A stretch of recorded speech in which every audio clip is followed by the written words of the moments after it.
You have a space that belongs only to you.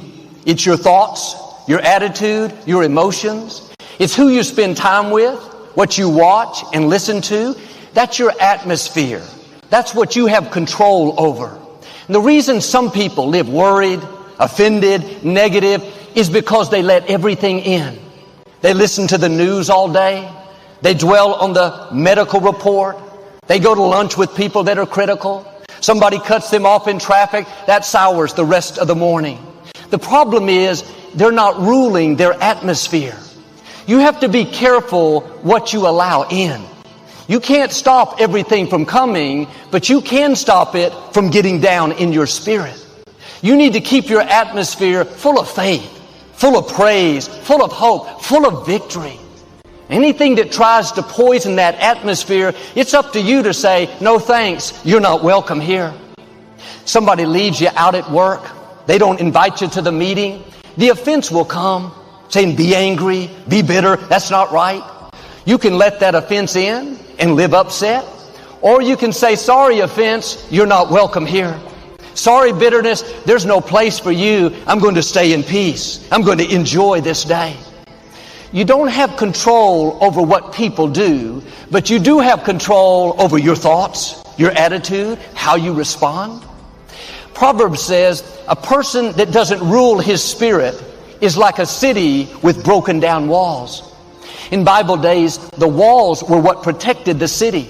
If the walls were down, then anyone could get in. The opposition would come and take the city. In the same way, if you don't keep some walls up around your spirit, if you don't rule your atmosphere, put some boundaries, then everything's going to get in. Your child is off course. Instead of trusting that God has him in the palm of his hand, worry will get in. You can't sleep at night. Your business slows down. You lost a client. Instead of knowing that God is your source, that he's going to provide, the stress will come, the anxiety. What am I going to do? Or maybe someone is talking about you, trying to make you look bad. Instead of letting God fight your battles, you let the offense in. You live defensive, trying to prove to them that you're okay, wasting valuable time on something that doesn't matter. You don't need their approval. God has already approved you. Now keep your walls up. Quit allowing all that into your spirit. Your time is too valuable. Your assignment too important to let everything in. Be selective. If it's not positive, hopeful of a good report, then don't dwell on it. You can't control the whole world, but you can control your atmosphere. And the scripture says that God has made you to be a king, that you are to reign in life. Negative things will come, but you have to remember you're the ruler. You have the authority to decide what you allow in. Am I going to dwell on this offense? Am I going to hang around this person that's pulling me down? Am I going to stay focused on this bad break, live in self-pity? It's up to you. You rule over your kingdom. And we turn on the news these days, and there's so much negative. We hear about how bad the pandemic is, the divisiveness in politics, the unrest in our society. If you allow that division to get in you, the disrespect, the anger, it's going to pollute your thoughts, steal your joy, make you sour. You have to be proactive. What are you watching? What are you listening to? Is it building you up, making you more positive, more hopeful? Or is it tearing you down, stressing you out, making you angry, upset? You don't need that in your atmosphere. Life is hard enough without adding all these negative things that make it more difficult. A man told me how he drove to work every day for an hour listening to talk radio. It was about news and politics. People would get on, argue and debate. He would get so riled up, so upset. By the time he got to work, he was angry, on edge. He said, Joel, I didn't like who I had become. Nobody wanted to be around me. I was so hard to get along with. One day he accidentally came across our Sirius XM station and he started listening. Instead of putting all the negative in, hours a day that was contaminating him, he started putting in something uplifting, words of faith, hope, and victory. He said, I'm a different person now. I'm positive. I'm grateful. I look forward to work. I enjoy the people. His co-worker even asked him what happened to him, why he was so much happier and so much more friendly. It was because he got rid of the poison in his atmosphere. Now, I like to watch the news. It's good to stay informed, but you can't listen to the news for hours a day and stay in faith. You can't take that into your spirit and have the energy, the focus, the creativity to be your best. Well, Joel, I wish God would help me to do better. God has done His part. He made you a king. He's given you the authority. You have the power to rule your atmosphere.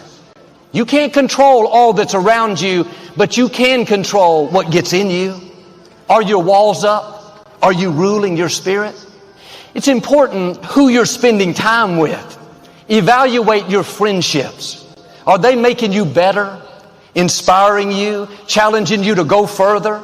Or are they pulling you down, causing you to compromise, bringing out the worst in you? That's contaminating your atmosphere. You're going to become like the people you hang around. If your friends don't have what you want, if they're not going places, if they don't have a good attitude,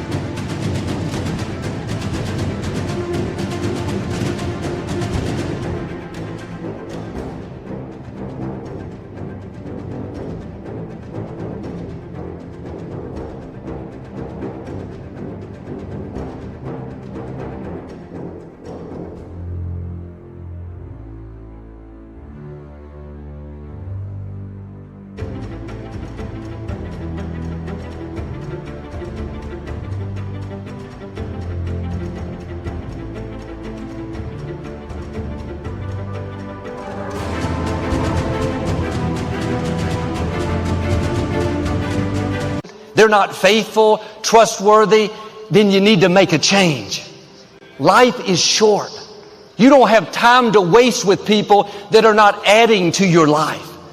And yes, we need to help others come up higher, but you need a few friends that will help you come up higher. And this is one of the main things that holds people back. If you will change who you're spending time with, your life will go to a new level.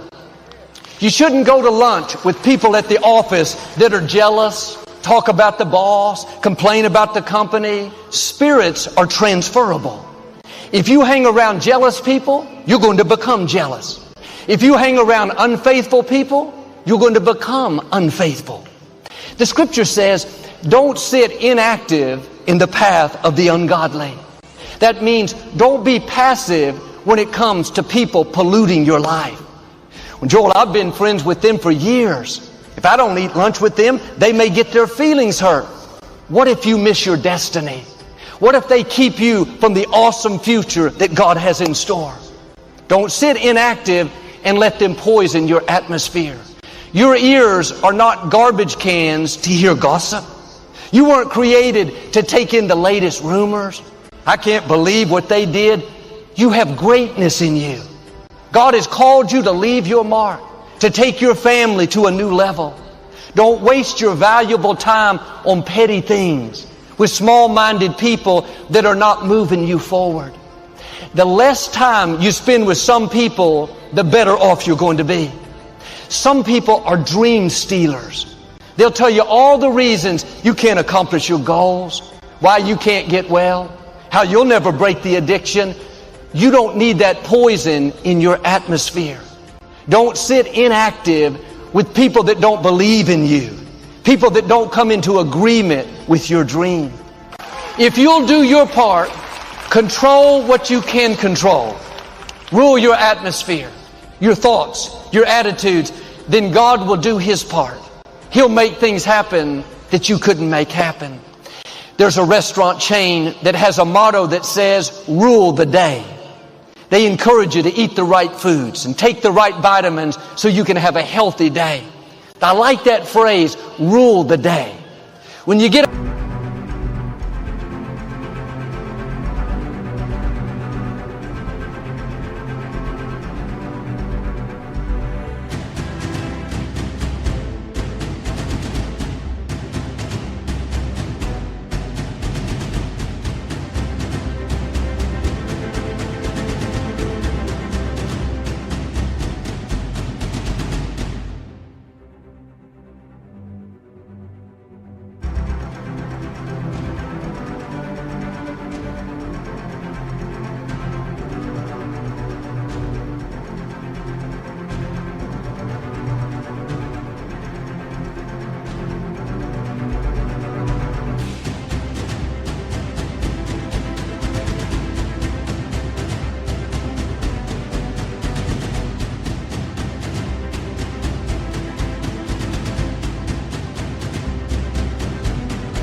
up in the morning, make the decision, I'm going to rule my thoughts today.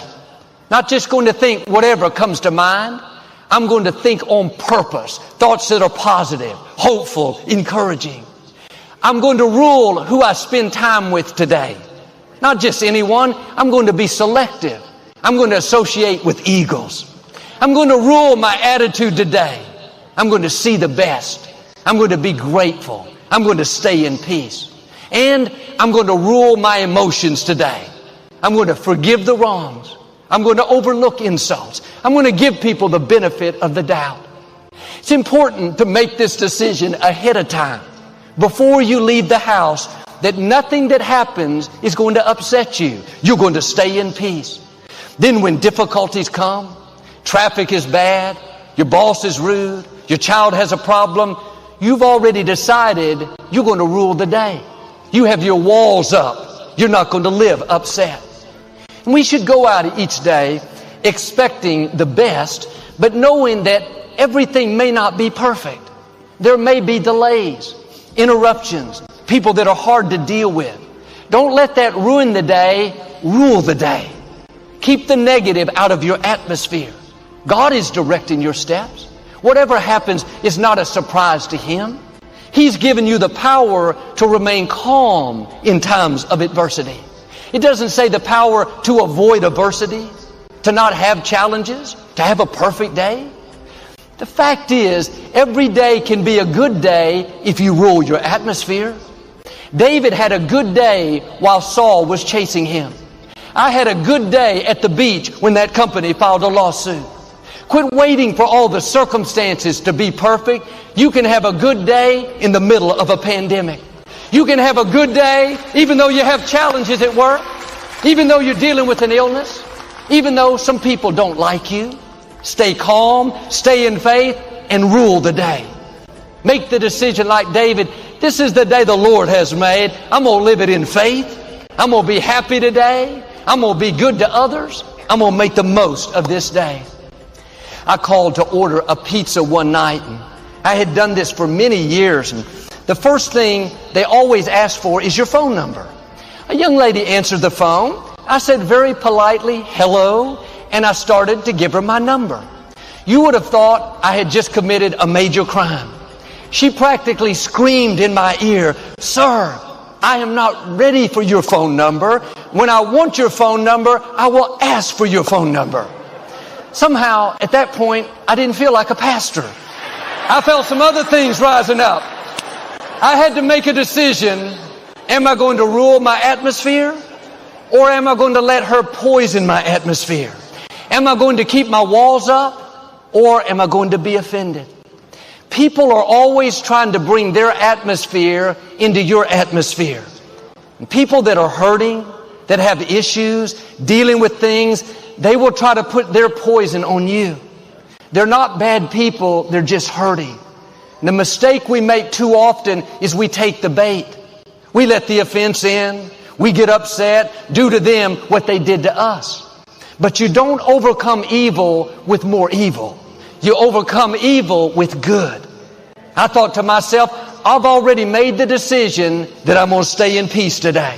I'm not going to get upset. I'm going to rule this day.